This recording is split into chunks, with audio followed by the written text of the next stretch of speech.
Sen takia musta ei varmaan evankelistaa tullutkaan. Täytyy tyytyä tämmöiseen rauhallisempaan opetustyyliin. Muistan vaan silloin, kun kävin rukoiltavana, että täyttyisi pyhällä hengellä, niin meidän pastorilla oli tapana kotona rukoilla. Ja kun hän asuu kerrostaloon, mä en ole varma, oliko se 6. vai 7. kerros. Niin kun meni ulko-ovesta sisälle porraskäytävään, niin usein kuului jo alakertaa, että nyt se veli rukoilee siinä. Että hänellä oli kyllä aikamoinen äänivara, mutta jostain merkillistä syystä hän joutui muuttamaan muutaman kerran asuntoa. En tiedä mistä johtui siitä. Että siinä on tällaisia haittoja saattaa olla, kun asuu kerrostalossa. Niin. Mutta tässä muutamia sellaisia hajanaisia ajatuksia laskeutuu sydämelle. Tässä veli puhuu laulusta ja laulun merkityksestä. Se nyt ei oikeastaan ollut niitä, mutta tuli tässä hänen puheensa aikana mieleen. Nimittäin laululla on usein ainakin semmoinen herkistävä vaikutus, että siinä on jotain samanlaista kuin tykistökeskitys jossain rintamalla tai jotain vastaavaa.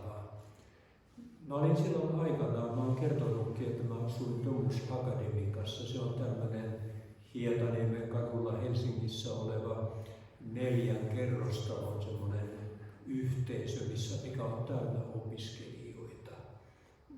En osaa sanoa montako sataa siellä asui siihen aikaan, mutta paljon. Ja meillä oli semmoinen niin sanottu Domus-radio. Mä olin mukana parin kaverin kanssa tekemässä ohjelmia. Ja siellä oli yksi semmoinen mielikäisen, mikähän se nyt oli, Liisa. Liisa oli ostanut sinne, kun hän teki hartausohjelmia. Hän oli tämmöinen lähetysseurakuntaan kuuluva nuori nainen. Niin hän oli ostanut sinne LP-levyyn, minkä nimi oli Yllä pilvien. Ja mä joskus huvikseni laitoin, että mitähän se oikein soittaa, kuuntelin, niin se jotenkin tarttui heti. Kun nimittäin siinä oli niin hauskat sanat, kun siinä oli tähän tyyliin, että mepä kuunkin sivuutamme, ohi varssin lennämme. Taakse linnunrata jääpi eteenpäin vai kiidämme. Suunta Jeesuksen on luokse ja jotain siihen tyyliä. Se rupesi niin paljon huvittamaan, että mä yöllä sitä aina silloin tällöin kuuntelin muitakin kappaleita. Ja se oli ratkaisevia virheitä, nimittäin pari niistä oli semmoisia tykistökeskuksia. Toinen oli tämmöinen kappale Puutarhassa, kun siinä sisällä laulaa niin herkällä voidellulla äänellä, että hän kulkee vierelläin vakuuttaen, että kuulun hänelle vain. Hetki ihmeinen kanssa Jeesuksen, ei vertaistaan löydy vain, jotain tähän tyyliin. Niin täytyy sanoa, että tuommoinen voideltu herkkä laulu, kun se oikein pureutuu yön hiljaisuudessa, niin sillä on uskomaton vaikutus. Et en voi sanoa, etteikö laululla olisi merkitystä, en mä uskoutunut siitä, mutta kyllä se myötä vaikutti aika paljon, täytyy myöntää. Että kyllä musiikki, silloin kun se on Jumalan pyhän hengen voitelussa, sillä on suuri merkitys. Mutta oli ilo kuulla, että teillä oli tällainen veljesrakkaus, kun minulla oli vähän toisenlaisista asioista sydämellä. Ehkä nämä nivoutuu yhteen tavalla tai toisella. Täällä nimittäin apostolien teot 11. luku 3 alkujaetta sanoo näin. Ja apostolit ja veljet ympäri Juudeaa kuulivat, että pakanatkin olivat ottaneet vastaan Jumalan sanan. Ja kun Pietari tuli Jerusalemiin, ahdistelivat ympäri leikatut häntä, sanoen, sinä olet käynyt ympäri leikkaamattomien miesten luona ja syönyt heidän kanssansa. Meillähän on usein sellainen ihan oikea tunne, että alkuseurakunta oli sellainen todella luja hengellinen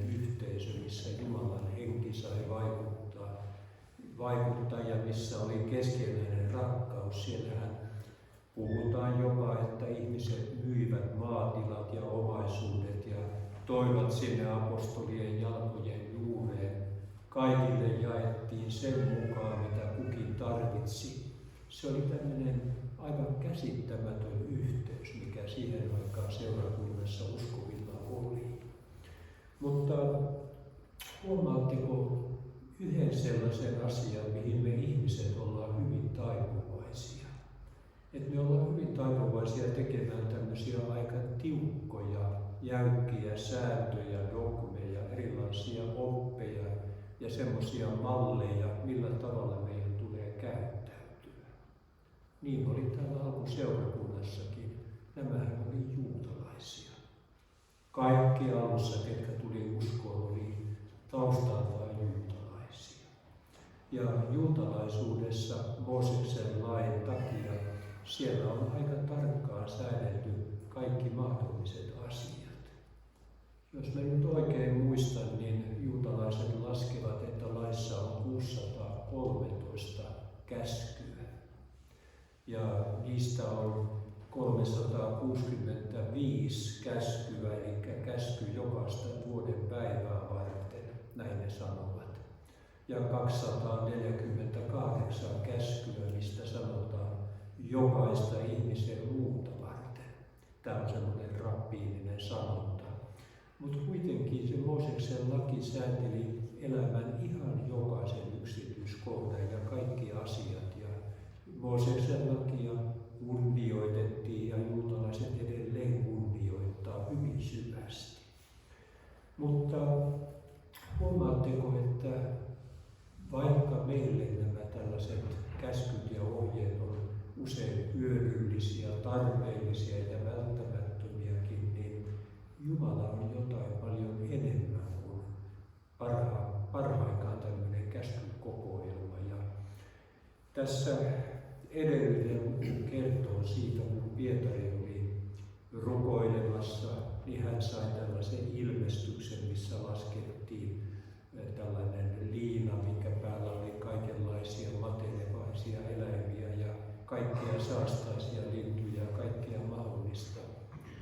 Ja ääni sanoi hänelle, nouse Pietari, teurasta ja syö. Ja Pietari sanoi 3 kertaan, että en suinkaan Herra, en ole koskaan mitään epäpyhää ja saastasta. Ei ole mennyt suustani alas. Niin ääni sanoo, minkä Jumala on puhdistanut. Älä sano sitä saastaseksi. Tämä vaikutti siihen, että Pietari rohkeni lähteä 3 miehen matkaan, jotka Kornelius Jumalan käskystä oli lähettänyt hakemaan häntä.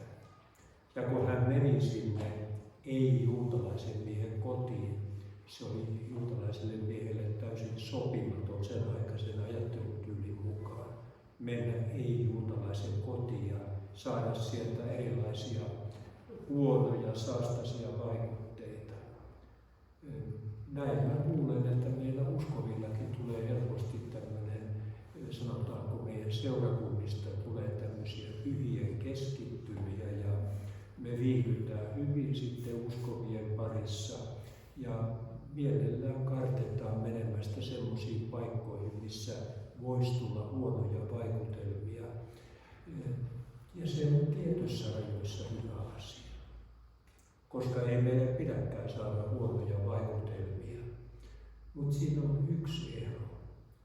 Mooseksen lain käskyt oli annettu heikolle inhimilliselle ihmiselle, koska heikko inhimillinen ihminen ei voi kohdata kaikkia tällaisia saastuttavia tekijöitä ilman, että ne tarttuu. Mutta jos te katsotte Jeesusta, kun hän tuli tänne, niin Jeesus lähestyi juuri kaikkia näitä ihmisiä, jotka oli heikkoja. Siellä oli publikaaneja, eli veronkeräjiä, oli huonomaineisia naisia, oli vaikka minkä näköisiä väärintekijöitä, syntisiä ihmisiä. Jeesus lähestyi näitä kaikkia, eikä hän saastunut, koska hän eli niin lähellä Jumalaa. Hän eli täytettynä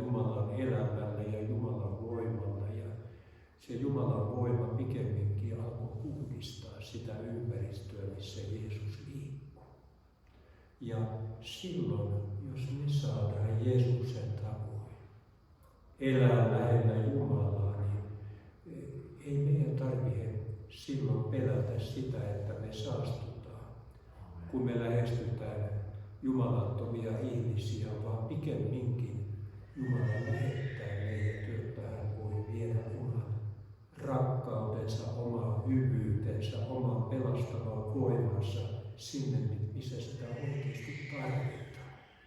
Niin kuin Jeesus sanoi, että ei terveet tarvitse parantajaa, vaan sairaat.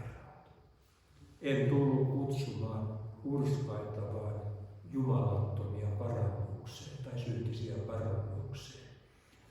Tästä tuli mieleen, kun mä olin aikanaan siviilipalveluksessa Pirkanmaan sairaalassa ja meillä hyvin äkkiä kehittyi siellä sellainen rukouspiiri, missä niitä hoitajia ja ketä nyt oli ympärillä ihmisiä kävi. Ja siellä oli Kouvolan suunnasta tällainen helluntalaiseen kotiin syntynyt sisar, jolla oli siellä pari hänen sisartaan käymässä. Ja tämä oli ajautunut tällaiseen eräänlaiseen luopiotilaan, tai ainakin hän torjui kaiken seurakuntaan ja uskoon liittyvät kysymykset ja yritti pitää ne kaukana itsestään. Ja sitten kun hän siinä pääsi uudistumaan, niin hän sitten kertoi niitä taustoja, minkä takia hän oli nuorena jo katkeroitunut. Kun hän tuli uskoon, niin arvatkaapa miten hellästi vanhemmat sisaret voivat näitä nuoria uskovia. Se on ihan liikuttavaa. Katoin, oli tullut siihen ja oikein silittänyt päätä ja kietonut tukkaa, sanoi, että tästä tulee kohta oikein hyvä juttu. Niin meillä on yleensäkin niin kuin monessa asiassa, kun me tullaan uskoon, meitä keräytyy yhteen uskovia isompi joukko. Meille tulee tietenkin tällaisia elämän tapoja, mitkä me koetaan oikeina ja varmasti se onkin tietyllä tavalla oikeita. Mutta me tehdään niistä helposti sellainen sääntö, että kaikkien muidenkin pitäisi elää samalla tavalla, kun ne tulee uskoon. Ja unohdetaan yksi asia. Ei minkään tällaisten sääntöjen pitäminen tee meistä hyviä Jumalan silmissä, vaan se, että jos Jumalan voima, joka muuttaa ihmistä sisältäpäin, jos hän alkaa pikkuhiljaa tekemään työtään meissä, niin hän tekee meistä juuri sellaisia asioita, mitkä on hänen silmissään hyvännäköisiä. Eihän kaikista tule ihan samanlaisia. En ainakaan usko sillä tavalla. Tärkeintä on se, että Kristus meissä saa vaikuttaa ja toimia. Ja tässä te näette, että siellä alkuseurakunnassa oli, kun ne oli tällaisesta juutalaisesta taustasta, niin sinne oli kehittynyt tämmöinen hurjan vahva juutalaismielinen ryhmittymä, jotka kynsi ja hampain halusi pitää kiinni hyväksi todetuista vanhoista tavoista ja eikä vaan pitää itse kiinni, vaan pakottaa toisetkin toimimaan samalla tavalla. Ja nyt kun ei-juutalaisista kansoista alkoi tulla suuria joukkoja ihmisiä uskoon, niin silloin nämä tietenkin heräsivät, että nämä täytyy opettaa vanhoille hyville tavoille, niin kuin Mooses meitä on neuvonut. Ja siitä tuli aikamoinen kalabaliikki ja riita. Mutta sitten me näemme siellä 15-luvun, kun veljeskokous kokoontui, niin pitkän kiistelyn ja väittelyn ja huutamisen ja kaiken jälkeen. Siellä oli kovaa äänistä puhetta sielläkin, mutta se ei välttämättä ollut sellaista Jumalan hengestä syntynyttä rakkautta, vaan oikein niin kuin inhimillistä riitaa.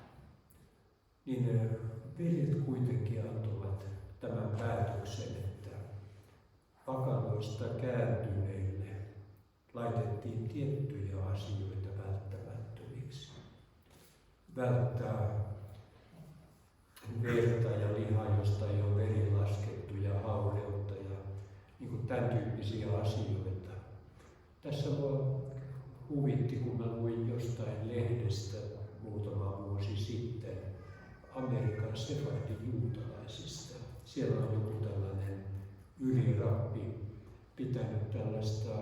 koulua, jonka nimi suomeksi käännettynä on Nooan pojat. Ja ajatus on se, että tämä juutalainen ylirabbi opettaa ei-juutalaisille pakanoille niitä tapoja, mitkä Nooasta lähtien kaikki ihmiset toteuttivat ennen lain antamista. Ja nämä, mitä Jerusalemin kokouksessa päätettiin, niin nämä on oikeastaan semmoinen ydinrunko niistä määräyksistä, mitä myöskin tämä Sefardin rabbi opettaa. Että tämä on ilmeisesti tämmöinen juutalaisten näkemys, miten elettiin ennen Moosesta, jos oltiin uskoa. Et sinänsä aika mielenkiintoisia juttuja aina välillä tulee esille. Mutta sitten, kun Paavali hän oli tehnyt jo 3 lähetysmatkaa ja palasi viimeistä kertaa Jerusalemiin, niin siellä veljet kuunteli ilolla, mitä kaikkea Jumala oli tehnyt Paavalin palvelustyön kautta. Niin sitten he siellä huolestuneena sanovat, että veljeni, näet miten monta tuhatta juutalaista on tullut uskoon ja he on kaikki lain kiimailijoita. Et siellä oli edelleenkin se juutalainen seurakunta säilyi hyvin tämmöisellä farisealaishenkisenä tietyllä tavalla. Ja nyt kun mietitte tätä meidän Suomen maata ja meidän seurakuntia, niin silloin kun mä olin lapsi 50-luvulla, niin täytyy sanoa, että siihen aikaan se semmoinen luterilainen kirkollisuus, se vaikutti yllättävän paljon koko kansan kaikkeen ajatteluun. Semmoisetkin ihmiset, jotka ei ollut millään tavalla elämässä uskossa, niin ne kuitenkin niin tavallaan, tietyllä tavalla olivat kulttuuriltaan luterilaisia. Ja kaikkea, mikä poikkesi siitä, niin sitä pidettiin pahana. Entä tänä päivänä? Kun mietitte, että meillä on kaikenlaisia näitä woke-kulttuureja ja seksuaalista tasa-arvoa ja miesten ja naisten tasa-arvoa ja kaikenlaisia kysymyksiä, mitkä on yhteiskunnassa noussut, niin huomaatteko, miten seurakunnat on tietyllä tavalla ajautunut sellaiseen puolustusasetelmaan? Että se maailmassa oleva hyvin vahva asennoituminen lyö leimansa myöskin seurakuntaan. Siellä on monet asiat, mitä 50-luvulla olisi pidetty täysin harhaoppisina ja tuomittavina, niin niitä katsotaan, että ne on nyt ihan normaalia seurakunnan toimintaa. Aika järkyttävä muutos. Mutta samalla tavalla myöskin alkoi seurakuntaa se ympäristö, missä he elivät. Se juutalainen yhteisö, sillä oli hurja vaikutus. Me uskovaisetkaan ei ole tällä tavalla mitenkään niin immuuneja tämän maailman vaikutuksille. Ja kun tässä maailmassa on tämmöisiä voimakkaita ideologioita, niin meidän täytyy todella olla sillä tavalla valvoa ja valveilla, ettei ne kaikki ajatukset rupea meitä sisältäpäin syömään ja tavallaan muuttamaan meidän asennoitumista. No, sitten toinen asia, mikä näistä Jumalan erikoisista toimintamalleista mulla nousi mieleen, liittyy Ruutin kirjaan. Siellähän kerrotaan, miten eräät israelilaiset nälänhädän aikana menivät Moabiin, naapurimaahan, ja elivät siellä, ja pojat meni avioon siellä. Molemmat pojat kuolivat, ja kun Naomi, tämä Anoppi, kuuli, että Israelissa on taas leipää saatavana, hän halusi palata kotimaahan. Ja siinä nämä 2 miniä lähtivät seuraamaan, mutta Naomi sanoi, että palatkaa takaisin omaan maahanne ja oman Jumalanne tykö. Toinen minioista palasi, mutta Ruut, toinen näistä, halusi seurata sinne, minne Naomi meni ja palvella sitä Jumalaa, jota Naomi palvelee. Näette, että tämä Ruut oli tullut hyvin kosketuksi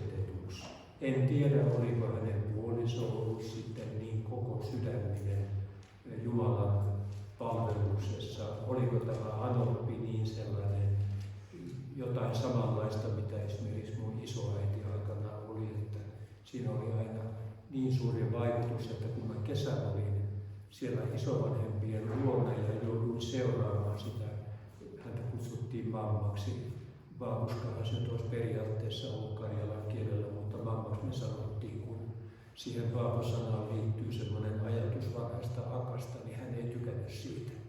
Sen takia piti kutsua äidiksi. Niin kun se mamma siellä rukoili aina joka aamu, usein mä alussa heräsinkin siihen, kun mamma ääni rupesi kuulumaan, niin silloin tiesin, että nyt jos ei äkkiä häivy tästä ja mene ohi, niin menee 1,5 tuntia ennen kuin mahtuu seuraavan kerran menemään. Kun hän oli siinä usein polvillaan ja milloin missäkin asennossa. Ja tällä tavalla saattoi olla, että myöskin tämä Ruutin anoppi oli tällainen väkevä Jumalan hengen vaikutuksessa. Ja Ruut halusi seurata häntä kotimaahan.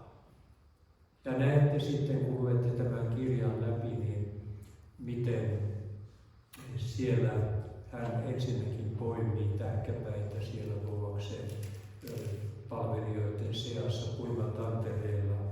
Ja Naomi järjestää hänelle sitten tämän Booksen suvun lunasta ja käskee menemään sinne puimisen jälkeisen juhlan yhteydessä, kun he olivat yöpymässä sillä pellolla. Hän meni sinne jalkopäähän nukkumaan ja tätä kautta Boas sukulunastajana otti sitten tämän Ruutin puolisokseen. Hänestä syntyi sitten poika ja niin edespäin. Niin tämä on yksi sellainen asia, mikä minusta on oikeastaan aika jännä, jos ajatellaan tällaisen seurakunnan kannalta. Muistatteko, mitä 5. Mooseksen kirja sanoo moosilaisista ja ammonilaisista? Siellä sanotaan, että johtuen siitä, millä tavalla he suhtautuivat Israelin kansaan näiden tullessa Egyptistä Kanaanin maahan. Älköön moabilainen tai ammonilainen edes 10 polvessa ikinä pääskö Jumalan seurakuntaan. Muistatteko tällaisen?